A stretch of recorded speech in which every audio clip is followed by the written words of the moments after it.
Bonjour et bienvenue à Géo et Marché. Je suis Patricia Didier. Donc aujourd'hui, je vous parle du Great Reset du système financier mondial. Donc ce Great Reset-là est annoncé pour fin 2025 euh, et il va intégrer la blockchain. Alors, en 2020, il y avait un article que j'avais lu sur Coin Tribune et l'auteur Sylvain S. avait dit quelque chose qui m'avait beaucoup interpellée. Et il disait, ce que personne ne réalise, c'est que le Great Reset du système actuel a déjà commencé le 3 janvier 2009 et est incarné par le Bitcoin. Parce que la blockchain Bitcoin a été est sorti, euh, le grand livre de la blockchain est sorti en 2009. Et donc, depuis ce temps-là, le secteur de la cryptographie a beaucoup évolué. Il y a eu énormément de projets de blockchain qui ont émergé. Et bon, malheureusement, à cause de l'absence là, de régulation, euh, le secteur actuellement n'a pas très bonne réputation et avec raison parce qu'il y a beaucoup de fraude. Euh, l'absence de régulation a fait vraiment beaucoup de tort au secteur de la blockchain. Cependant, en soi, les blockchains il y a plusieurs projets qui sont excellents. Il y a des projets qui ont été réfléchis pour répondre à des besoins dans le système financier afin de solutionner des problèmes ou d'apporter de l'innovation. Je vais vous partager mon écran pour vous montrer un petit peu le schéma de ce à quoi notre système financier va ressembler en 2025.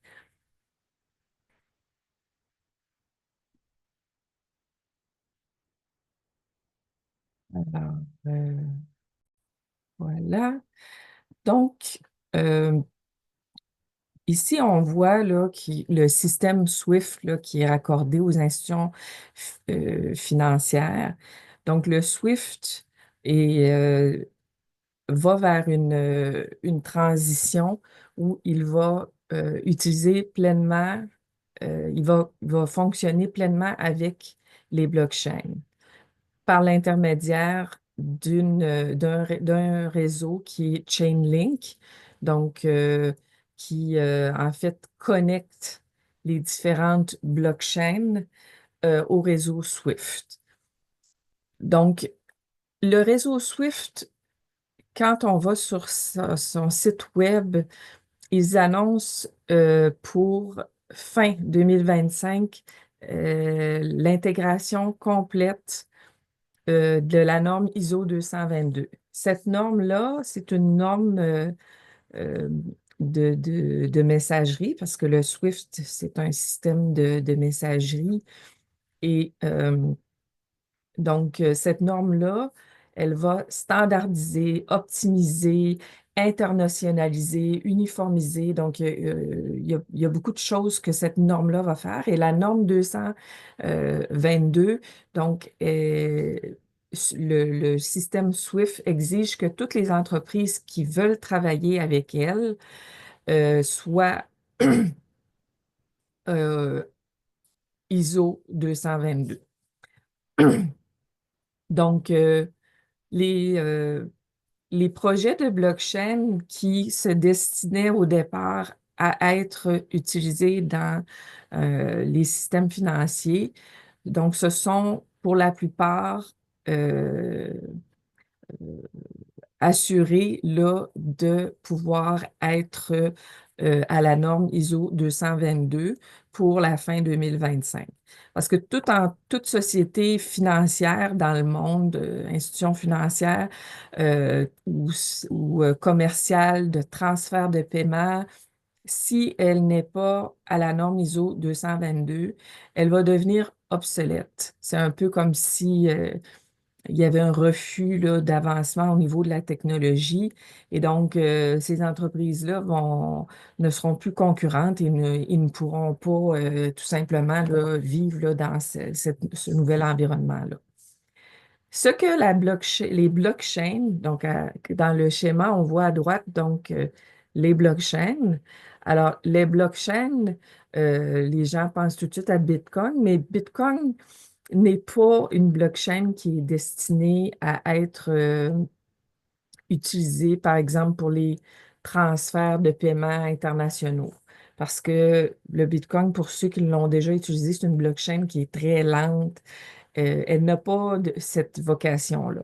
Par contre, il y a des projets dans le secteur des cryptographiques comme des entreprises comme Ripple, qui a sa crypto-monnaie XRP, Zinfin avec XDC ou Stellar avec XLM, Quant, et il y en a plusieurs, donc on les nommera pas tous, mais ces entreprises-là, euh, si elles sont toutes ISO 222, elles pourront donc s'inscrire là dans cette relation commerciale-là qui va s'installer là, entre le SWIFT et les blockchains. Chainlink, au milieu, c'est une entreprise qui permet justement de lier, donc elle lie les blockchains et elle, par son protocole CCIP, elle permet d'assurer une confidentialité. Parce que les blockchains, ce sont des réseaux publics décentralisés. Et donc, pour assurer la confidentialité des données, des transactions, des échanges de données entre les blockchains, c'est Chainlink qui joue ce rôle-là. Il y a son PDG, euh, le PDG de Chainlink, qui disait, je vais retrouver le document. Donc, le PDG de Chainlink, euh, qui s'appelle, c'est un des cofondateurs, Sergei Nazarov. Donc, il explique comment que le standard Chainlink euh, solutionne ce problème de confidentialité-là. Et donc, je le cite, il dit Oracle Network. Donc, Network, euh, c'est le réseau de Chainlink. Il peut être considéré comme un système parallèle qui crée de la confidentialité dans l'environnement des transactions sur les blockchains et autour des données et des interactions entre les blockchains, tout en contrôlant ce qui est révélé sur les blockchains, qui, elles, sont intrinsèquement des technologies transparentes et publiques. Donc, euh, quand vous, euh, quand vous allez sur une blockchain, vous pouvez aller voir la liste des gens qui détiennent des crypto-monnaies. C'est public. Donc, la confidentialité des informations qui vont passer entre les institutions financières, le SWIFT, c'est Chainlink qui va être celui qui va assurer la confidentialité pour que les informations ne se promènent pas d'une blockchain à l'autre et que, bon, il y ait une problématique à ce niveau-là. Alors, ce que ça veut dire, quand on parle de Great Reset du système financier mondial, c'est véritablement une révolution parce qu'on n'aura jamais connu ça. Et la technologie blockchain, c'est une technologie c'est une des technologies les plus avancées de notre époque avec peut-être les ordinateurs quantiques qui, donc, eux aussi sont euh, une technologie très, très, très avancée. Et donc, cette technologie-là, elle existe depuis plusieurs années, mais elle n'a jamais été utilisée pleinement dans ce qu'elle peut faire pour la société. Parce qu'il y a énormément de choses que la blockchain dans le secteur financier va faire qui est impossible actuellement. Donc, il y a la tokenisation des actifs. Il y a aussi les smart contracts, euh, le transfert de paiement qui se fait actuellement, mais le système SWIFT est un système vieux il y a une cinquantaine d'années. Il est obsolète et euh, pour les gens qui ont déjà fait des transferts d'argent, quand vous devez transférer de l'argent d'un pays à l'autre, ça peut prendre des jours, ça coûte cher, il peut y avoir même des erreurs. Donc, la blockchain, elle vient supprimer tous ces problèmes-là.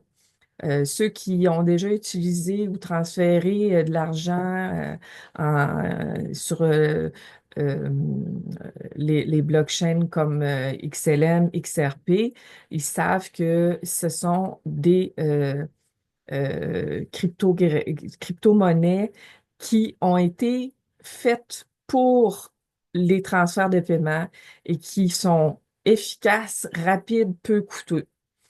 Alors, dans le prochain système mondial, nous allons avoir des acteurs majeurs de la blockchain. Euh, j- je pense que un qui va être vraiment remarqué, c'est Ripple, parce que c'est une compagnie qui a des partenariats partout dans le monde et qui, selon moi, va être un géant du secteur de la finance mondiale. Alors, ce changement-là va apporter un grand changement au niveau de la société parce que nous sommes en train d'aller vers un système où il n'y aura plus d'argent papier et nous allons devenir une société à 100% digitale au niveau des monnaies. Donc, les monnaies qui vont être émises vont être des CBDC ou des monnaies digitales. Euh, pour les États-Unis et le Canada, euh, le président Trump a dit qu'il n'y aurait pas de CBDC aux États-Unis. Par contre, ils ont déjà le USDC et il y a quelques jours, Ripple a lancé son stablecoin RLUSD. Donc, je pense que ce sont ces stablecoins-là qui seront nos CBDC pour, en tout cas, l'Amérique, certainement. Et donc, nous nous en allons résolument là, vers un système là, où il n'y aura plus de monnaie papier. Donc, il y a des gens qui trouvent ça avantageux, d'autres moins. Euh, Évidemment, c'est comme toute nouvelle technologie, il y a des inconvénients et des avantages. Alors, mon point aujourd'hui, c'était de vous faire comprendre en réalité que la révolution du système financier, le Great Reset, c'est véritablement la technologie blockchain là, qui en est le moteur et qui va en être l'acteur principal. Et il y a des compagnies que les gens connaissent pas beaucoup, dont on va entendre parler de plus en plus, dont Ripple, Stellar, Zinfin. Et euh, c'est réellement, nous sommes réellement là, à la fin là, d'une ère par rapport là, au système où on a connu. Alors, c'était ce que je voulais vous dire aujourd'hui et j'espère que vous avez pu comprendre. J'ai essayé dans des mots simples d'expliquer des concepts qui des fois sont très complexes à comprendre parce que euh, il faut souvent là, recouper beaucoup d'informations pour voir clair. Et quand on parle de crypto-monnaie, les gens disent, ah, c'est des fraudes, il n'y a rien de bon là-dedans.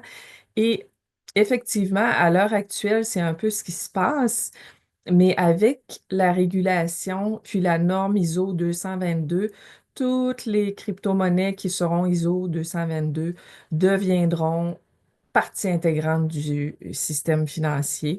Et donc, pour moi, ce sont des compagnies qui sont sérieuses et ce sont des compagnies où je donne ma confiance dans l'avenir pour, en tout cas,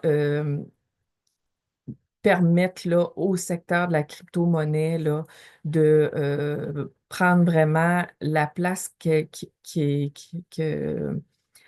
lui revient et qu'il y ait vraiment là, un assainissement pour que les projets sérieux restent et que justement là, tout ce qui est frauduleux puisse cesser. Parce que la blockchain offre plein de possibilités et actuellement, elle est exploitée surtout par des gens qui euh, veulent plutôt là, faire euh, disons, du commerce qui est plus ou moins légal, si on peut dire.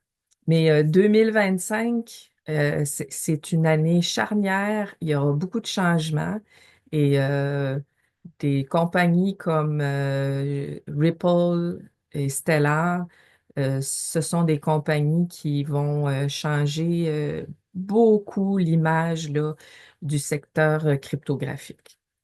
Alors, je vous laisse là-dessus et je vous souhaite une bonne fin de journée ou de soirée et portez-vous bien et à la prochaine.